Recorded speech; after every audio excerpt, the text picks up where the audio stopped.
The night was unusually cold, and Nate's room was draped in a deep shadow. The only sound he could hear was the gentle ticking of the antique grandfather clock that stood against the far wall. Its steady rhythm was reassuring, a beacon of reality in the ever-deepening void of sleep. But as the chasm of dreams began to envelop him, the reassuring rhythm faded into a suffocating silence. In his nightmare, he found himself on a lonely stretch of road. The sky above was a shade of midnight blue, and a faint crescent moon hung lazily, providing scant light. There were no stars, no other source of illumination, just a vast expanse of emptiness. He was wearing his favorite pair of worn-out sneakers and the old hoodie that had seen better days. But where was he? Why was he here? His heart began to pound, each beat echoing loudly in his ears as a sense of dread slowly took hold. Behind him there was a noise, soft at first, like a whisper, then growing more pronounced. It was the unmistakable sound of footsteps, rapid, relentless, and getting closer. Panic gripped him, and he began to run. But the road ahead seemed endless. Each step felt like he was sinking into quicksand, pulling him down, resisting his every move. The weight of his own body became a burden, and the shadowy surroundings became a blur. The footsteps grew louder, echoing his every move. The unseen entity was gaining on him. With each labored breath, he could feel the cold grip of terror closing in. He tried to scream, but no sound came out. He tried to turn to see what was chasing him, but his neck felt locked in place. Suddenly, a cold gust of wind blew past, sending chills down his spine and causing the trees lining the road to whisper sinister secrets. There, from the corner of his eye, he saw a silhouette, a formless entity, dark and ever-shifting, but unmistakably in pursuit. Nate's legs burned, his lungs felt on fire, and tears streamed down his face. He felt as if he had been running for hours. Would this nightmare ever end? Was this even a dream? The line between reality and the world of sleep had become indistinct. He stumbled, nearly falling to the ground, but willed himself to keep moving. With one last desperate push, he sprinted towards what seemed like a flickering light in the distance. Suddenly he sat up in bed, drenched in sweat, gasping for air. His room was bathed in the early morning sunlight. The clock's steady ticking was the only sound that filled the room. It was just a dream, he whispered to himself, but as he swung his legs out of bed and put on his sneakers, he felt a strange sensation. The soles of his shoes were covered in dirt, as if he had been running for miles. Nate rubbed his eyes, trying to shake off the remnants of the haunting dream. The weight of the darkness from his nightmare still lingered, casting a shadow over the excitement of the first day of senior year. "Nate!" his mum called again, the aroma of freshly made pancakes wafting up the stairs. "You better hurry, or you'll have to eat cold breakfast." He looked down at his feet. The dirt from his dream, or whatever it had been, still clung to his shoes. Pushing the unnerving thought aside, he quickly changed into fresh clothes and tried to smooth out his tousled hair. As he descended the staircase, the creaky steps were a reminder of the age and history of their new home. The house was indeed beautiful, with high ceilings, ornate wooden carvings, and large windows that let in generous amounts of sunlight.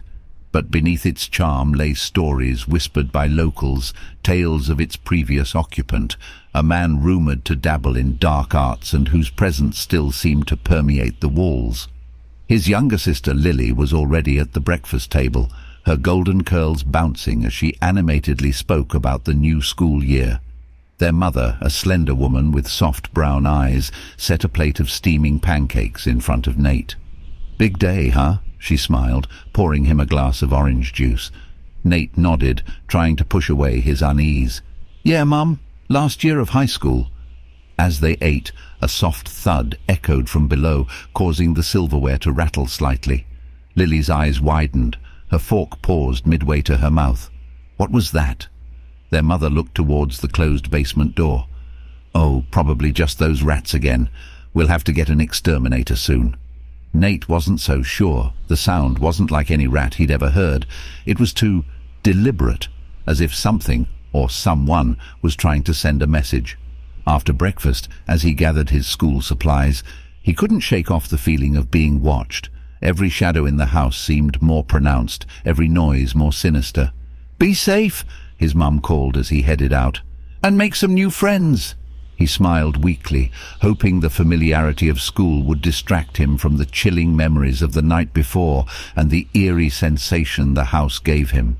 Little did he know that the day would bring its own set of mysteries, tying the past to the present in ways he could never have imagined. The day at school was an attempt at normalcy. Amidst new teachers, fresh faces, and a whirlwind of first-day orientations, Nate tried to forget the unsettling morning and focus on the future. Yet, whenever he found himself drifting in thought, he felt the weight of invisible eyes upon him. His friend Jake leaned over during history class. "Hey man, you okay? You seem distracted." "Just the new house," Nate replied, hesitating slightly. "It's been weird." Jake, always up for an adventure, grinned. "Why don't we check it out after school? Bring a couple of guys and make it fun." By the time the final bell rang, Nate had rounded up Jake and two other friends, Emily and Leo. The four of them made their way back to Nate's house, anticipation and unease mixing in the air. The basement door loomed before them. It was old, its paint chipped with a rusty handle that creaked loudly when turned. As they made their way down the rickety stairs, the only light came from the flashlights they carried. The atmosphere was thick with musty, stagnant air and the chilling silence of forgotten memories. "We should have brought a Ouija board," Leo joked, trying to cut the tension. But his words only added to the unease, making the darkness feel more oppressive. Emily, her light sweeping the space, paused on a section of the brick wall. "Guys, look at this." Her fingers traced a brick that seemed out of place, slightly jutting out. With a little force, the brick came loose, revealing a hidden cavity. Inside was a journal, old and worn. The cover was eerily smooth, with a texture none of them had felt before. Jake, his face pale, whispered, "Is that human skin?" Nate gulped as he gingerly took the journal. The pages were yellowed with age, filled with a scrawling, almost manic handwriting. The name on the first page sent a shiver down Nate's spine. It was the name of the man rumoured to have lived there, the one whose dark legacy seemed to haunt the very walls. Flipping through the pages, the writing spoke of rituals, of summoning spirits, of a darkness he sought to control. But one entry stood out. It read, "They chase me even in dreams, relentless and unforgiving, but I have found a way to transfer my burden, to free myself." As Nate read aloud, the room grew colder. The shadows seemed to dance, and a soft whisper echoed, growing louder with each passing second. Emily, clutching Leo's arm, whimpered, "We shouldn't have come here. We need to leave now." But as they turned to head back up the stairs, the door slammed shut on its own, leaving them in absolute darkness, with nothing but the whispered words of the journal and the feeling of being watched. Nate's hand trembled as he clicked on the flashlight, its narrow beam cutting through the inky blackness of the basement. The four friends huddled close, their breaths coming fast and shallow, eyes wide with terror. Leo, always the skeptic, attempted to rationalize. The door, maybe it was the wind or the house settling. Nate looked at him, then back at the journal, now lying ominously on the ground. Ignoring the earlier warning, he felt compelled to read more. "Listen to this," he whispered, shining the flashlight directly onto the page. "For he who reads the words, a link is formed, a bridge between worlds. Through dreams I shall return, and with the living I shall walk once more." The room seemed to close in on them. Emily, tears forming in her eyes, pleaded, "Please, Nate, no more, let's just go." But before Nate could reply, the journal was yanked from his grasp. It hovered in the air for a moment, as if held by unseen hands, then dropped heavily to the ground. The door to the basement flew open with force, revealing the dim light of the hallway above. A guttural voice, echoing from the shadows, growled, "Get out!" The command left no room for hesitation. The four friends scrambled up the stairs, not daring to look back, their footsteps echoing the pounding of their hearts. Bursting into the main hall, they slammed the door shut, barricading it with a nearby table. Jake, panting heavily, looked at Nate. "What have we awakened?" "I don't know," Nate replied, his voice shaking. "But whatever it is, we need to find a way to stop it." Emily, clutching her bag tightly, said, "My grandma once told me about dream walkers, spirits that could travel through dreams. She said they could be bound or released with the right rituals." Leo, glancing nervously at the basement door, suggested, "Then we need to find out more. We've started this, and we need to end it." Determined, the group decided on their next course of action. They would delve into the history of the house, the man, and the rituals that bound him. They had unwittingly opened a door to the past, and now they were the only ones who could close it. The dream returned with a vengeance. This time the road Nate was on seemed longer, the sky darker, the crescent moon now eclipsed by something unseen. The terror felt more immediate, as though this wasn't just a dream but a dire premonition. Behind him the footsteps were louder, closer. He could feel the malevolence emanating from the figure, its very presence freezing the air around him. For the first time, as he glanced over his shoulder, the figure emerged from the shadows. Though not entirely clear, it was unmistakably a man, dressed in aged clothing, his eyes hollow yet burning with a nefarious light. Nate could hear him mutter incantations, words that tingled with dark power. Just as the figure reached out to seize Nate, he jolted awake, his sheets soaked with sweat. The trauma of the nightmare kept him awake. Dawn seemed a lifetime away. Desperation pushed him to rally his friends the next morning. "We need to know more. I can't go on like this." Together, they scoured the town's archives, newspapers, and old records. Their search led them to a series of articles written by an old researcher, now a recluse, who had lived through the town's darkest days. Arriving at the researcher's house, a dilapidated structure surrounded by overgrown vegetation, they were met by a frail old man with surprisingly sharp eyes. Recognizing their earnestness, he invited them in. "The man you seek is Mordecai Blackthorne," he began. "A master of the dark arts, Blackthorne was a blight upon our town. His rituals and incantations caused crops to fail, livestock to perish, and many reported nightmares of being chased by an unseen entity." Emily interrupted. "Why wasn't he stopped sooner?" The researcher sighed. "Fear. Many were afraid of his powers, but as things grew worse, the town united against him. They tried him for his crimes, and as no prison could hold him, they decided on a fate they believed was fitting." Jake's voice trembled. "They buried him alive?" The old man nodded solemnly. "Under the very house you now live in, Nate." A chill ran through the group. The realization was overwhelming. They weren't just dealing with any spirit. They were confronting the anger and power of a man wrongly condemned, desperate for a return. The researcher handed Nate an old talisman. "This was said to have the power to bind spirits. It may help you, but remember, Blackthorne is cunning. You must confront him, not just in your dreams, but also where he rests." The gravity of their mission weighed heavily upon them. With the talisman in hand and the knowledge of their adversary's past, the group prepared to face the darkness, hoping to free both Blackthorne and Nate from their shared nightmare. The room was drenched in an eerie silence, punctuated only by the tick-tock of an old clock on the wall. Nate lay on his bed, the weight of the talisman cold against his chest. Taking a deep breath, he let the rhythmic beat of the clock lull him to sleep. As the familiar landscape of his nightmare emerged, it was clear that this wasn't just another dream. The night was alive with a charged energy, the air electric.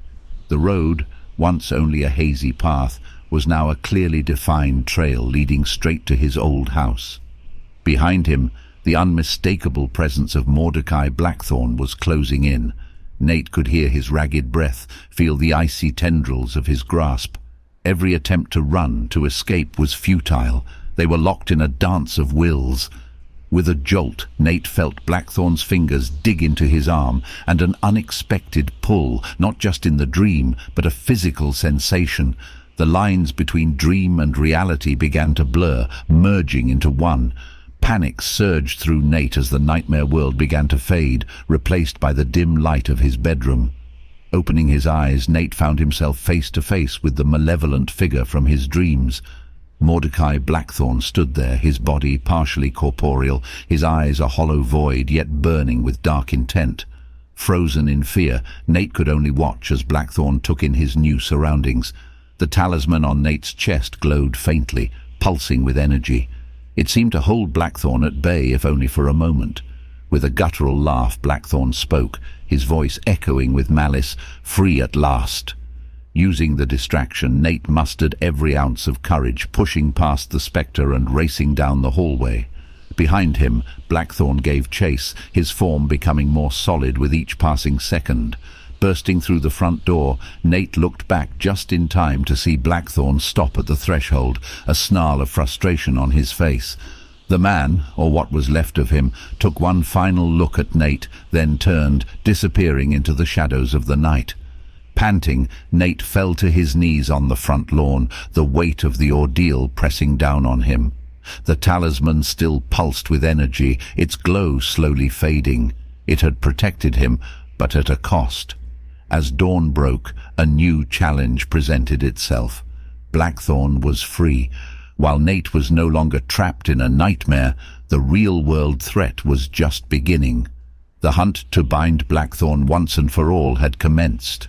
The path to the beverage store was eerily silent, the weight of what they were about to undertake pressing on Nate and his friends. Behind the store, as the old researcher had described, was a small opening that belied the caverns that lay beyond. The cave entrance was covered in moss, almost as if nature itself tried to seal away the darkness that lurked within. As they approached, the faint sound of incantations echoed from the depths of the cave. It was a haunting reminder of Blackthorne's dark powers. Nate hesitated for a moment, clutching the talisman. The old researcher placed a reassuring hand on his shoulder. "Together, with knowledge and courage, we can bind him again." With a deep breath, Nate nodded, and the two ventured into the cave, the others staying behind to ensure Blackthorne couldn't escape by any other route. The cave was a labyrinth, its winding paths leading deeper into the earth. The farther they went, the colder it became, until their breaths became visible in the dim light.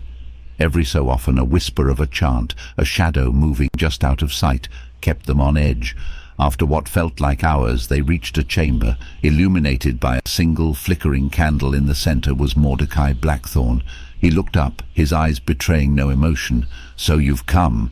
Nate stepped forward, the talisman glowing with an inner light. "It's over, Blackthorne. You can't hurt anyone anymore." Blackthorne chuckled darkly. "Do you really believe that? I've tasted freedom once. I will not be imprisoned again." The old researcher started chanting the spell he had learned, his voice resonating through the chamber. Nate joined in, the words foreign yet oddly familiar. Blackthorne's calm demeanor began to waver, rage and fear flashing in his eyes. He lunged at them, but the combined power of the talisman and the spell held him back. As the chant reached its climax, a whirlwind formed around Blackthorne, pulling him into its vortex. With a final scream of defiance, he disappeared, leaving behind only the flickering candle and a palpable sense of relief. The old researcher, panting from the exertion, looked at Nate. "It's done. But remember, evil like Blackthorne's can never be fully eradicated, only kept at bay." Nate nodded, clutching the talisman tightly. "I understand. But for now at least we can rest." Together they made their way out of the cave, welcomed by the first light of dawn and the hopeful faces of their friends. The immediate threat was gone, but they all knew they had to remain vigilant. For in the shadows darkness always lurked, waiting for its chance to return. The journey back to the town was filled with a mix of relief and fatigue. As they neared Nate's home, he turned to thank the old researcher for his guidance and assistance. But when their eyes met, Nate froze. The once kind, sharp eyes of the old man were now replaced with a malevolent, deep crimson glow. A wicked smirk tugged at the corners of the researcher's mouth, completely out of character. "Nate," the researcher, or Blackthorne rather, whispered, his voice dripping with malice. "Did you really think it would be that easy?" Nate's heart raced. They had been so sure, so confident in their victory, and yet it had all been an elaborate ruse. The realization crashed down on him like a tidal wave. Blackthorne hadn't been banished, he had merely found a new vessel. Jake, sensing the change in atmosphere, took a step back. "Nate, what's going on?" Blackthorne grinned, taking a step closer to Nate. "I told you, boy, I will not be imprisoned. Your spell was child's play. Now I am stronger with the knowledge and wisdom of this old man." Emily clutched her arm. "What do we do now?"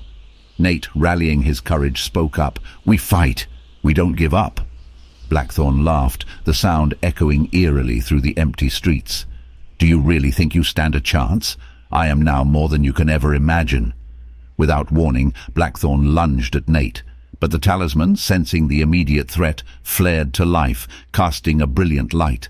Blackthorne recoiled, shielding his eyes, giving Nate and his friends a brief window to escape. As they ran, the town around them seemed to warp and distort, streets bending in unnatural ways. Houses shifted, their once familiar structures morphing into grotesque shapes. It was clear that Blackthorne's influence was quickly seeping into every corner of the town. They had to act fast. Nate, leading the group, spoke breathlessly. "We need a plan. We need to find a way to separate Blackthorne from the researcher." Jake added, "But how? Every attempt just makes him stronger." Emily, her eyes determined, said, "We find the source of his power and destroy it. We find where Blackthorne was originally buried." They all nodded in agreement. With a new sense of purpose, the group made their way to Nate's home, preparing for the inevitable showdown. They knew the odds were against them, but with the fate of their town hanging in the balance, failure was not an option. The night was filled with a tense anticipation. As the group gathered in Nate's living room, they exchanged nervous glances. The atmosphere was thick with fear. The house creaked and groaned under the weight of the darkness outside. They had tried with every ounce of their strength to locate Blackthorne's body, but every attempt was thwarted either by the complexity of the home's foundation or the careful watch of Nate's parents, who remained oblivious to the looming threat. One by one, as the nights wore on, Blackthorne came for them. Emily was the first. After a night of restless sleep, she was found in the morning, lifeless, with an expression of sheer terror etched onto her face. Jake was next, followed by others in their circle. Each morning brought the same haunting discovery, a lifeless body, a soul claimed in the throes of a nightmare. Nate, the last to stand, felt the weight of the situation deeply. Every night he went to sleep, the talisman his only shield, wondering if he'd be next. He could feel Blackthorne's cold presence, waiting, watching, and always lurking in the shadows. Nights turned into days, and days into nights, in a seemingly never-ending loop of dread and despair. Nate could feel the hope draining from him, the weight of his friend's losses weighing him down. And then, one morning, as the sun cast its first golden rays over the town, Nate was gone. His room lay empty, the bed neatly made, the talisman resting atop the pillow, its once bright glow now faded. The town was in mourning, its once vibrant community now a shadow of its former self. Whispered tales of the dark figure and his nightmarish reign spread far and wide, a chilling reminder of the evil that had been unleashed. As for Blackthorne, he was never seen in the town again. But on a clear night, if you listened closely, you could hear the distant echo of his malevolent laughter carried by the wind, a grim reminder of the darkness that lurked just beyond the edge of sleep. With each new town he entered, his legend grew, a dark spectre, a harbinger of nightmares, moving through the shadows, always seeking, always hungry. The story ends with a chilling image, a silhouette of Blackthorne, his form barely discernible against the setting sun, walking into the horizon, leaving behind a trail of dreams turned nightmares as he ventured forth in search of his next prey, the end.